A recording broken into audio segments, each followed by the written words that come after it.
Hey folks, welcome to this special conversation on Business Redefined. Yesterday we were talking about the fiscal environment. We want to take a look at the side of banking and accelerating enterprise growth, and we're privileged to have from Stanbic Bank, the regional head for East Africa focusing on business and commercial banking, that is Florence Wanja. Asante sana for your time.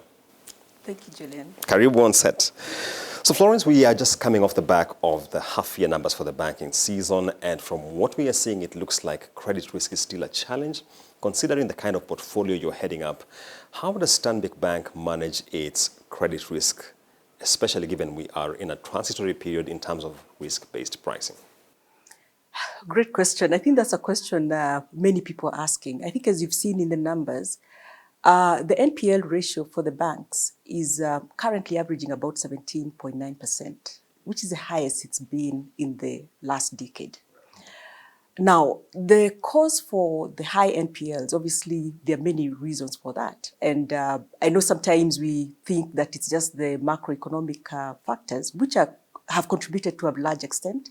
Obviously, we did see the economy slow down to some extent. We were in an environment where rates were also elevated, interest rates. And then also, we also did see at the beginning of last year, certain challenges coming through just around new tax regimes, which impacted businesses. And what basically then led to, all that basically led to a slowdown in the economy, and most businesses really wanting to, take a wait and see, and see whether, whether the environment would basically stabilize.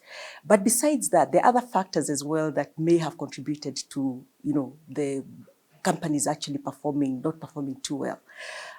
If you go against sectors, to specific sectors, the agri sector, erratic rain will affect the agri sector.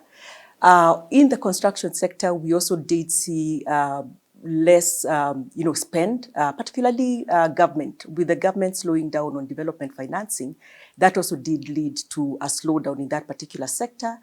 And in trade and other services, at some point, we also did see higher exchange rates as well, impacting that sector. The third factor, which I'd almost say also impacted the economy or businesses in particular, is also just how banks basically look at some of these entities. So I would say maybe erratic ways of assessing credit. Yeah. So that could also impact delayed recovery strategies as well by banks. So there are very many factors that could have impacted the banks that could have led to the high NPLs. Now, back home at Stanbic, how have we dealt with this? So for us, we've taken a very proactive approach in how we basically look at our lending practices and also how we engage with our clients. So it's a combination of both, because in an environment where the economy is not maybe performing optimally, there's a big need for banks to partner with their clients and being a lot more proactive in how we manage, clients and helping them to navigate through this particular cycle. So Stanbic, we did take that approach. We've worked hand in hand with most of our customers as well, especially helping them to understand how some of these implications these changes would have on their businesses. And that has really helped quite a bit. In terms of the lending practices as well, we've had to take a very, robust approach in how we basically assess risk, not with the intention of avoiding risk, but it's actually more with the intention of being able to be a lot more predictive so that we're able to then, engage our clients and get them to sort of see some of these headwinds coming through. And with that, we're then able to, work together to ensure that we're able to get them to ride through those particular challenges. So when a loan goes into non-performing, there are certain interventions you can have way before it goes into non-performing. And that's really what we as Stanbic have done a lot more proactively to just manage. And certainly from the half-year numbers, I think you have the best-in-class NPL ratio we saw in the industry. So kudos on that. But the next question is, given the trend we are seeing with the interest rates, of course, it's been trending downwards in line with what we've seen in the government yields. Do you think the market is turning a corner, and do you expect improvement by and large in the asset quality in the industry? Uh, Obviously, there's a lag effect. But when we look at the data, June, July, we've seen there's been an improvement in terms of private sector credit growth. I think the number was about 3% up. We still anticipate that it will take a bit of time. And that, for me, is because there are many factors that need to come into play. And for me, one of the critical ones is really more around government spend. We saw government actually reducing spend, especially on development finance, and government remains the biggest spender in any economy. As we see some of the payments coming through, we've seen, I think, some of the payments coming through to the construction sector. And when you again look at the data, you see that some of the sectors that are actually taking up and growing is, the building and construction. So I think the growth is coming, but it will probably be to certain sectors immediately, and some may take a bit of time to basically pick up. So you're basically looking at a lag effect at that point. A lag effect, and some sectors will pick up a lot faster than others. Exactly. All right. One of the topical issues right now as we have this conversation, Florence, is on the subject of the new risk-based pricing regime. And many Kenyans are curious, what can we expect? Given what the portfolio you hold, what can Kenyans anticipate in light of this? Great. So I think on risk-based pricing, it's been there. As Stanbic, we had already implemented risk-based pricing for a certain portfolio. But I think with the new guidelines provided by CBK, there's a lot more clarity in terms of the reference rate. And there will be a lot more uniformity across the sector in terms of how we determine risk-based pricing. So we do expect that in terms of how we price for risk, there'll be a lot more, as I said, a lot more clarity coming through. And customers also can be able to make more informed decisions, because if you're investing and you want to, build your business and you want to take credit, one of the things you want to be able to see is a predictable rate. And the rate that the CBK is has introduced is a lot more predictable. So it gives, businesses a much better opportunity to be able to predict their borrowing costs. And that is obviously quite important for sustainability of one's business. Florence, let's talk about family-owned businesses. Many bankers tell me they have high promise, but they have equally very high risk. How does Stanbic Bank assess the lay of the land in family-owned businesses? How do you support them? Good question. High promise, family-owned businesses are really promising. As I mentioned earlier, the Kenya's economy is actually driven by family-owned businesses. If you look at the large manufacturing entities in Kenya today, it's mostly family-owned businesses that are, doing edible oil, cement manufacturing, steel manufacturing. Most of those businesses are family-owned. So the promise is large. The opportunity is huge as well for both family-owned businesses and for the bank. The risk part is also quite large. Yeah. And it also depends on where you are at, in terms of, running your business. A number of the big enterprises, we've seen them really transition over the years. And when I look at some of the larger family-owned businesses, a number of these are basically currently maybe second, third generation. And they've basically already gone over some of the hurdles that some of the family-owned businesses that are in first generation are going through. So when you look at risk, you also have to be able to sort of see where they are at. Because for those that are at first generation, the risk is obviously a lot more elevated. And we basically then start to look at why that risk is high. There are a couple of challenges that some of these businesses face. One is the issue around governance. The governance structures are very loose, if I may put it that way, because you find the decision is left to one individual or the vision carrier to basically drive the business. The second risk is around succession planning. Succession planning also means that if this particular individual is no longer there, that the sustainability or the ability of that business to continue is very low. And we've seen that happen when maybe one of the, the owner passes on and the family wasn't involved, then there's really no one even who, in some instances, even who understands what business that person was was managing. So that basically is what sometimes you find coming through, and that's why sometimes banks will basically have a challenge in terms of dealing with this. But is it something that can be addressed? Yes, it can be addressed. And I think as stakeholders, and here I look at banks, some of the advisory firms are working very, very hard. And we're also collaborating well, including even with the Nairobi Securities Exchange, to see how we can actually support these family-owned businesses so that they're able to overcome these challenges, because they're challenges that can be dealt with. And it's quite important because these businesses are what are going to really fuel the growth of our economy. And some of the interventions really is just around having the right corporate structures. Sometimes putting in an independent board is so critical. Succession planning, the same way you find in, formalized organizations, succession planning is critical. If you're not there, who will run that business? And there are also other risk mitigating factors that are there, including insurance covers that you can take for the key man, the main person who is running that particular business.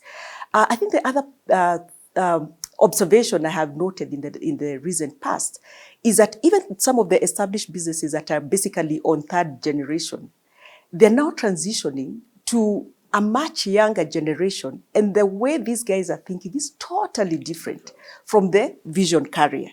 And that presents now another challenge because we are now operating in an era where, businesses are led by tech. We are seeing, the emergence of AI and all that. And this is what this younger, the third generation is bringing in and saying, Dad or Mom, this business, the way you're running, is no longer viable. And we're starting to see a bit of friction coming through. Now, what are some of the interventions and what does Stanbic do in those instances? We basically have played a very big role in terms of advisory.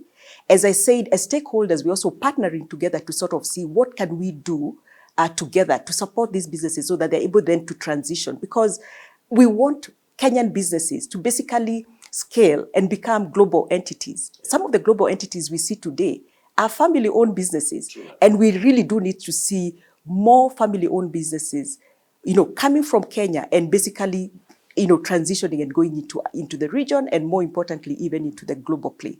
So, working together with the business owners to, put in place some of the structures that will help their businesses basically, outlive them, and some of those includes exit plans. So we've worked with private equity funds in some instances where perhaps what these family-owned businesses need is not debt. They need a different form of capital. We're also working with, say, players like the Nairobi Securities Exchange to say at some point, maybe you actually need to list so that that business can actually outlive you and, move into other hands. And yeah, and I think it's actually quite exciting. And we've seen and supported a number of these businesses, and it's really something that we really want to do a lot more. And maybe the other point also is that, particularly for indigenous business owners, there is a huge opportunity there because you find most of these businesses, we are still at first generation. They haven't even gone past that first generation. Yes, and there's a huge opportunity for different stakeholders to really partner and work with these business owners to enable them to really transition. And more importantly also is a question around the vision of the business owner as well, which is also an important part, because if you set up your business with the intention of actually leaving a legacy and wanting that business to outlive you, then you'll find that you'll actually start to seek a lot of the support, professional support, to enable you to actually build, that business so that it scales and it's able to basically outlive you as a vision carrier. But in some instances, we found that family-owned businesses will set up a business, not so much because you want to build a legacy, but perhaps you are looking for an income. True. And when that income need is met, the vision can, in a way, fizzle down. So it depends on really what the business owner wants to do. But it's a very exciting space for the country, for entrepreneurs, and more importantly, also for the financial institutions. Florence, in the interest of time, tell us about just how diversified the portfolio you oversee is. So just speaking on how we've been able to go, I think you did make reference to how Stanbic has been able to navigate the current challenges. I think looking at where the NPL ratios are and where the bank is at in terms of the non-performing loans book. One of the things we've done as a bank is that we have a very diversified portfolio. And that has basically enabled us to continue to support some of the segments that have, I would say have elevated risk, but also, not necessarily find the entire bank, NPL ratio, yes. under strain. Yes. So the fact that we are basically, have that diversified portfolio has enabled us to really, manage the performance of the book. And in a way, the fact that also that we have a number of large corporates, one of the ways we've been able to manage is to really support, SMEs that are already feeding into very established corporates. Yeah. And that in a way enables us to, fully support the SMEs because you also have ring-fenced that particular risk in the sense that you have a view of the anchor, what the anchor is doing. And when you then support the downstream, it gives you a far much better outcome. Yes. And that's one of the strategies that we've applied. We've also applied, other interventions, working with some of the providers of guarantee schemes. Again, that enables us to be able to take on, to lend to some of these businesses, retail businesses, as well as SMEs, and in partnership with credit guarantee providers, we are able then to mitigate that risk because they're able to sort of, co-lend with us and enable us to, have some fallback mechanism.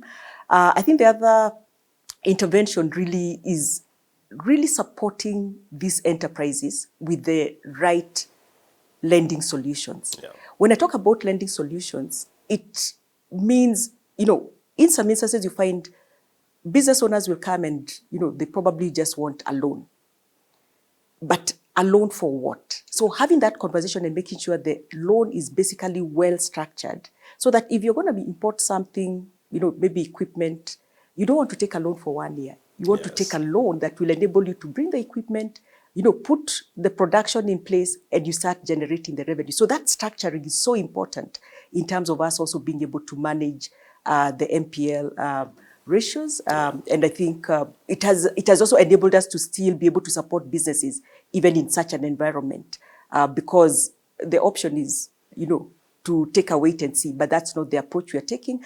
And then also the other thing also we have done, especially with the micro enterprises, which are really the ones that are hit the most when the economy is not performing optimally, is that we've also partnered very closely with the Stanbic Foundation and we've been able to provide other funding solutions, catalytic funding. In some instances, the enterprise needs a grant. Yeah. So providing the right financing solution to the entity is so important. And that is a big way of trying to mitigate against the NPLs. All right. Almost on the catalytic fund, almost something like injecting seed capital into... Exactly. And we did actually play a big part, especially post-COVID. Post-COVID, we looked at some of the enterprises that were impacted and we said, okay, at this point in time, we cannot extend bank debt because you need to basically inject, real, capital into your business. And if we give you debt, you'll struggle. So providing the right funding structure was quite critical at that point in time to help these businesses to pick up and then get back into mainstream into mainstream borrowing. So Florence, our final question is on, give us some color around the asset finance solution that Stanbic Bank offers its clients. So asset finance is one of the leading products that we extend to our clients. And the need for asset finance is really premised on the need for us to provide companies with an alternative collateral structure to be able to expand their businesses.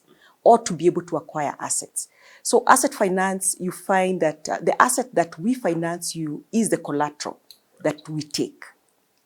One of the things that basically makes access to credit, especially for businesses, not to be, one of the things that makes access to credit a challenge. A challenge is access to securities. Yes. So asset finance basically bridges that particular gap. So we've basically been offering fleet financing, motor vehicle financing over the years. We've continued to be, to change the terms to suit the needs. Currently, we are offering 60 months, 72 months, 100% financing for different classes of assets. But I think the more exciting part for me is that we're also able to, to finance plant and machinery using asset finance solution. And that is a big, big need, especially in the manufacturing space.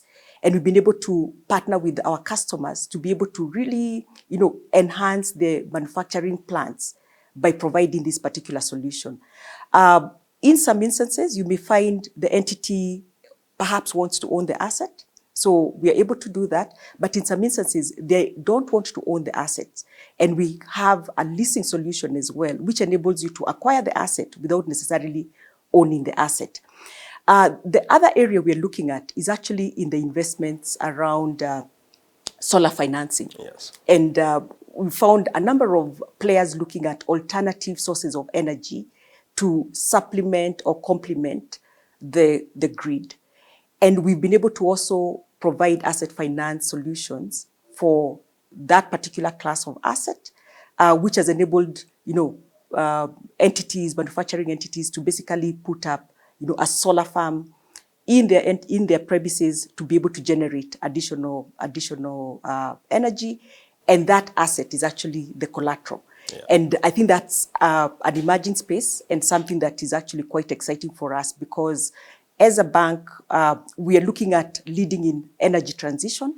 And this particular solution has enabled us to provide a solution to our customers that enables them to actually, transition into renewable energy as an alternative source of energy.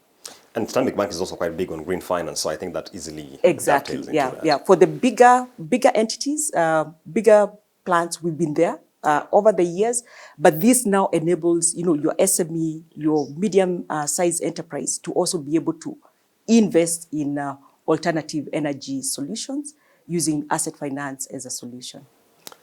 We've been having a conversation with Stanbic Bank's Florence Wanja, cutting through credit risk, risk-based pricing. We've been talking about family-owned businesses, the challenges they face and the opportunity they present, and finally the asset finance environment and the solutions you can find in this bank. Keep it business redefined for all the latest as and when they unfold.